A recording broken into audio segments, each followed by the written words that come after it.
Hey, tech companies, it's 11:30 a.m. Do you know where your CEO is? Well, if he or she is MIA, you may want to try Burning Man, if you can find them as they wander through the desert singing in a loincloth, that is.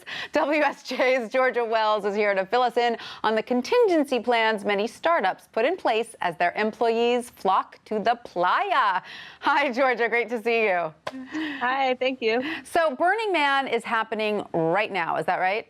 Yes, so every year Burning Man starts on the last Monday of August and it ends on the first Monday of September. And for those of us who have never had the pleasure of experiencing it, tell us, what is it exactly? What goes on there?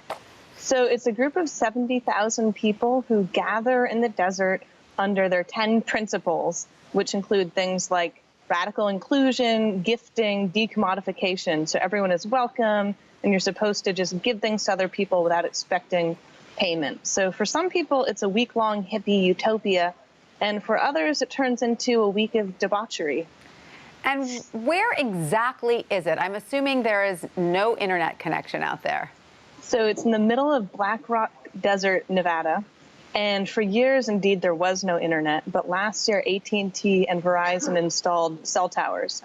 So now there is very, very spotty cell reception, and some people then bring hotspots. Okay, well, a little bit. That lack of connection, of course, is probably part of the appeal, but this festival is really popular with many West Coast techies, is that right? So what happens when there's an emergency back at the office, but everyone's off the grid? It's very popular. It's something of a tech summer break. And there's a number of different kind of ways. Some companies intentionally plan around it, say no product launches around Burning Man, just as there would be none around the winter holidays.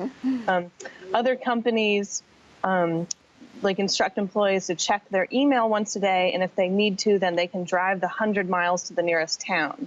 It's only 6.5 hours away from the Bay Area, so other companies tell their employees, if something really serious happens, we're going to need you to caravan all the way back here. And Georgia, you say that many bold-faced names have been known to go to Burning Man. Elon Musk, Mark Zuckerberg, etc. How do these guys get down there?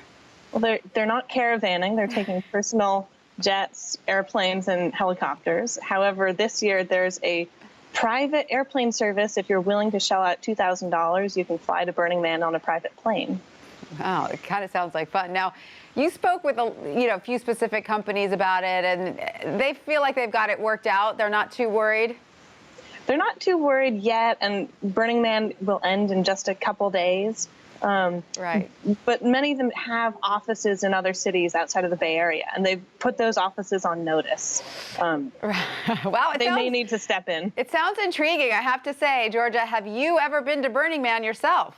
So every year when the signups open, I think about signing up, and then I remember there are no traditional showers. So maybe next year, but I've never been. That's right. There's always next year. They've got private planes this year. Maybe showers will come exactly next year. Thank you so much, Georgia Wells, for that. Thank you very much.